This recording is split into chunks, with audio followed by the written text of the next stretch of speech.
locations. Everybody wants that big, beautiful date sign in the background. And these are about $5,000 a piece, these little pins. And that's where the network anchors will be. They'll be reporting on your stream. We're too cool for television TV.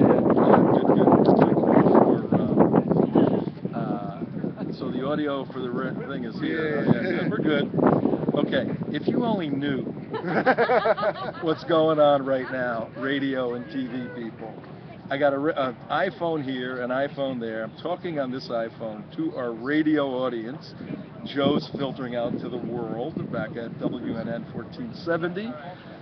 And our main camera went down because the internet signal stopped, but we have backup. We have an iPhone that is streaming this live right now back to Trento Vision.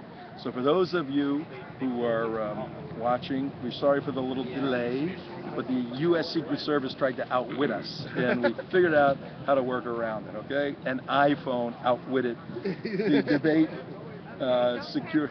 Don't tip fake, right? That's right. Don't tip fake, no, right. We outwitted. We got another iPhone here. Anyway, that's you can show them this very carefully. This is all the locations for the network anchors. They'll all be here later this evening, and they'll be reporting live from here. Some will be inside. I mean, there's 60 of these things floating around. And all right, let's work our way back to the media center where there's food and beer. Or did I say beer? There's food and beer. And then we will be in air conditioning. Not that we mind the electronic news gathering for our great audience, but we're going to go back in there and we're going to continue on the issues a little bit. But this is a pretty cool look.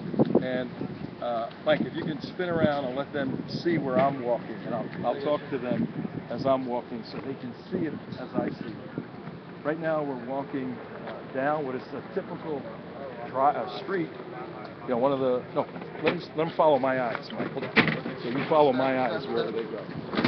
Right now what you're seeing, ladies and gentlemen, and on the radio side you're listening, we're walking down a street that's a typical street, going through the kitchen, and on both sides there are generators, equipment, restrooms, all kinds of stuff. So, special event. Here, this way. And right inside is the covered area. And the question I have for our team is, why are we walking in the sun when we can be in the covered area there? Because it's better reception. Oh, it's better reception. Okay. Okay. And yours, that's my eyes. Yes, this is your mic also. You need to stop. Oh, that's my mic. This isn't doing anything. Okay. So now we have Hey, from the RNC, we interviewed you a bunch. Good seeing you. How are you? And John Sununu, whom we interviewed several times at the RNC, Republican National Convention. Now we're going to go back to the shaded area here and continue. Watch this rope, guys, right here. It's cable holding this thing together. They wrap Kleenex around cable, like that's going to help, you know. I think they are. Duct tape protection. Take a look at this CNN. Not quite the Trento Vision bus, which was a, I think a PT Cruiser that had 100,000 miles on it or something. It's very NASCAR looking. Yeah, it is. Look at it. For the radio people, there's a gigantic bus. It's called the CNN Election Express. And apparently, that is some posh digs. Yeah, pretty slick. You're looking at. Should we knock and see if we can get in? Right now. We're going to go see if we can get a peek. Yeah, see if anybody's in there we can talk to. Let's go say hello. Walk around this way.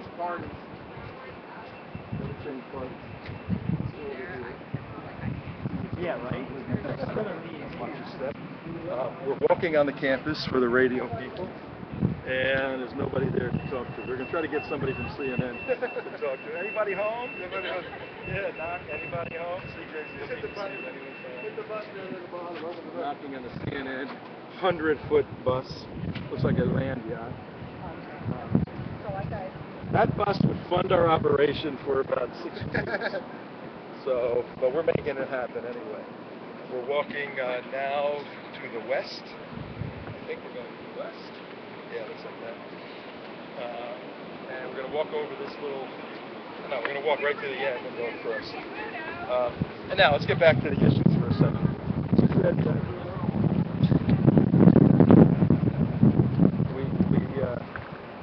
We said that guys, this is the key issue.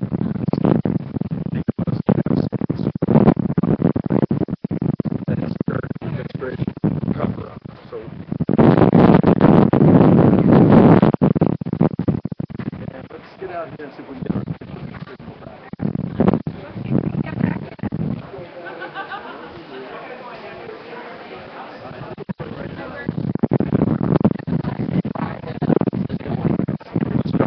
Fire that back up. Or just go in and do it inside. Go in and do it in there. Okay. We're gonna walk. Let's go walk through. Let's go to the main hall.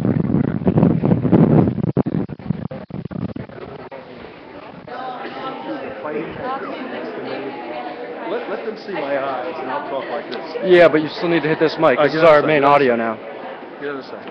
This is right now.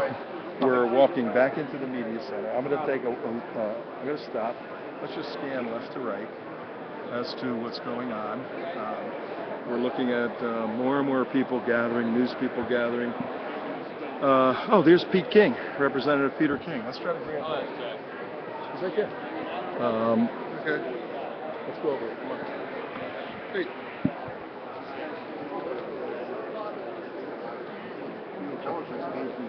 Right now, What's we're your in picture on out there? the radio side. Representative Talking about constantly creates from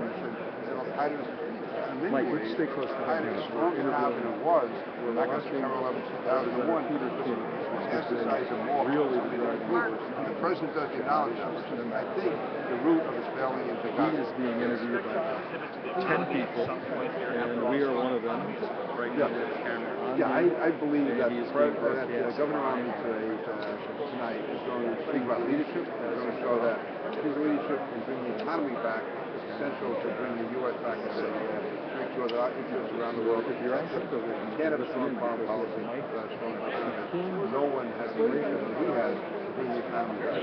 Congressman, can you On wars and Iraq and Afghanistan, to rebuild infrastructure at home. Grab what you can.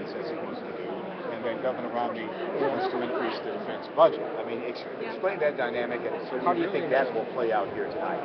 Well, Governor Romney will demonstrate you need a strong defense to protect America.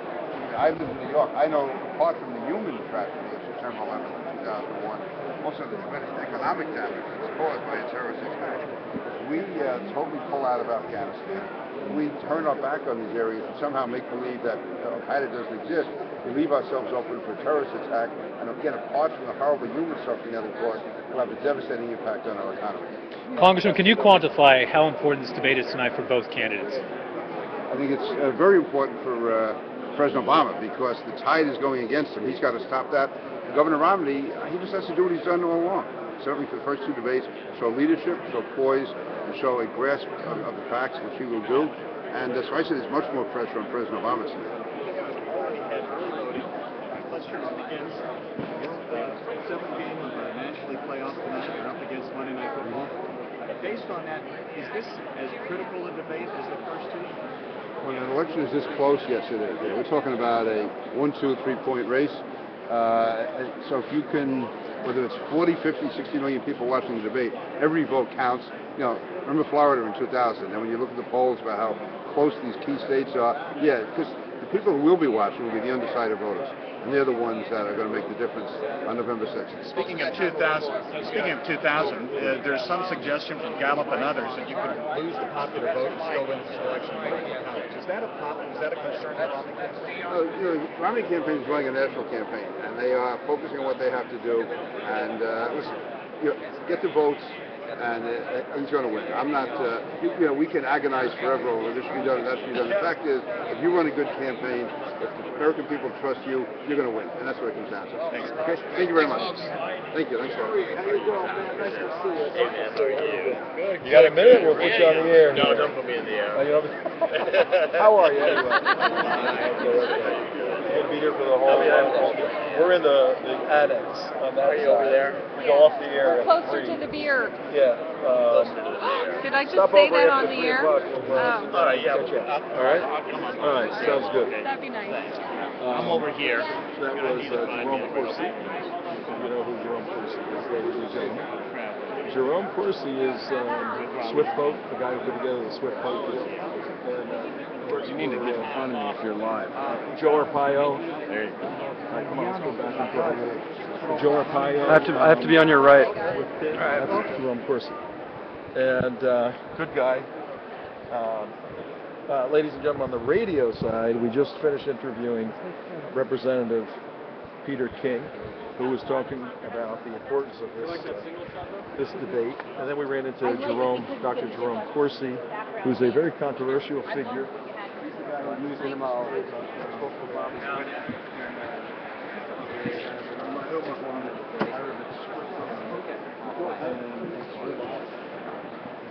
was the beginning of the Shahada. And that God is great. That God is great. He's live. Watch your step. We're going back in our little hut to try to fire up our large internet that we're paying for. When our little free phones are doing the job better than the paid for internet. But here we are, back at the Hacienda. Okay. Let me sit down. Where are we? Here, let's go on the other side of the shot. All right, ladies and gentlemen, we're still here. Where? Okay. Let me lower that. Okay. This is Tom Trento. You're there, and you're there. I got two cameras on. This is Tom Trento reporting live from Lynn University in Boca Raton, Florida. If you have been with us on the radio, you've heard a little bit of a mixture of many things, as we originated from our seats here in the media annex. Let's show them the seats, Mike. We're seated, and there's Ruth. Ruth is holding down the fort for us. Say hello to everybody, Ruth. We went outside and walked through the main media center. Then we took a little walk down the corridor to the debate hall and looked at the areas where the anchors will do their reporting tonight. Walked back. We did lose the internet signal. What time is it? 5:37. Are you gonna hook the main one back up, or we're gonna stay on this one? Let's do that one for the end of the show. Okay. So I'm gonna sit down right now, and we're gonna talk a little bit about the issue tonight, the national security issues. You got that camera, I got this one. Okay, we have that microphone there. I'm working with 3 microphones, basically, but you know what? We're professionals. We can do this sort of stuff. The issues to look for tonight. As some of you know, I have spent a lot of time in my life debating the left, debating atheists. I happen to be a Christian. I spent a lot of time on college campuses debating the isms, whatever the ism was, any proponent or professor of that. And a debate comes down to content. You have to know something, and then style. You have to have a style that resonates with the target audience that you're trying to persuade. A debate is simply a mechanism for persuasion. And I would not like to be in President Obama's skinny shoes tonight by any means. You know, get a shot of this next. You see, he has the unenviable task of defending the indefensible. If you take a step back and you get away from all the gloss and glitter and style, Hollywood style of President Obama, and the smile and all these subjective elements, if you objectively analyze his, and he's going to get you over the stand, if you objectively analyze his skills, his policies on national security, you necessarily must conclude. You got to conclude. There's no two ways about this. He took office January 20th, 2009, His first major trip was to Cairo, Egypt, Let it go. and on June 4th, 2009, just a few months after he took office, he goes to Cairo, Egypt, and what's now known as his apology tour took place, where he made statements that those of us in the national security sector were laughing, though they were so sad, making statements where he was apologizing for the exceptionalism of the United States of America. Did your seats here? Oh, you're okay. You coming this way? Yeah, go ahead.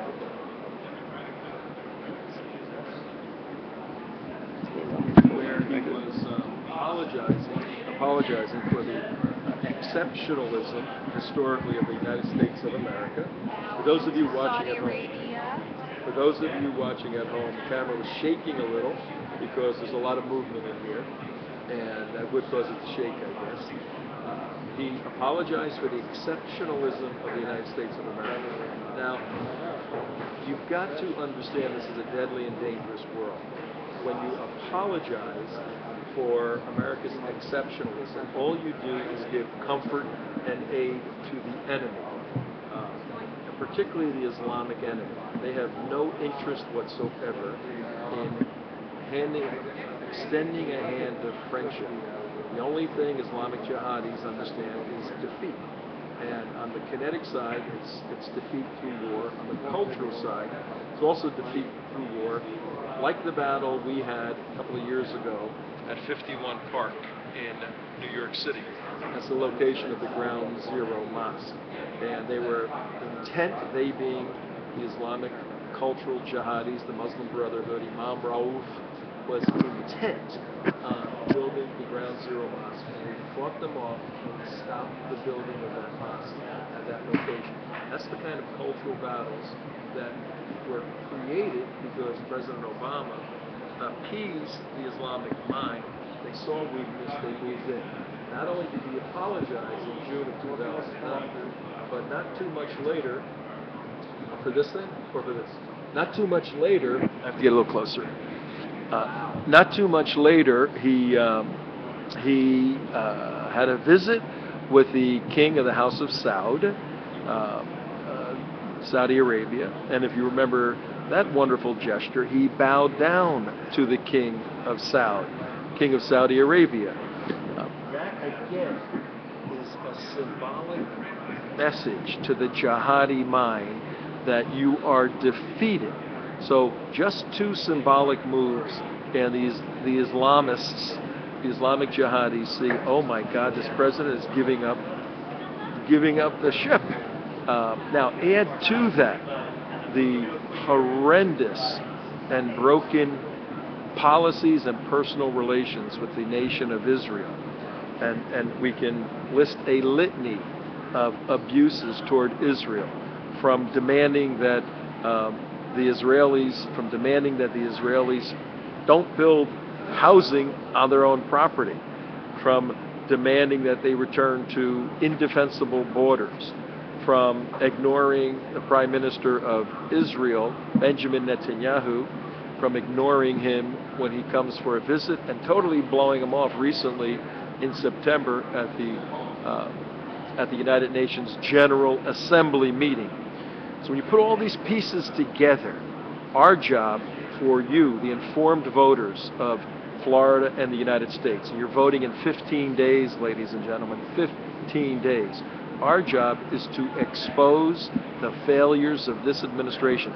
We are not here making believe we are an objective news agency. We're an advocacy organization advocating the principles of the United States of America, the exceptionalism of the United States of America, the beauty and wonder and spirit of all Americans to give their lives.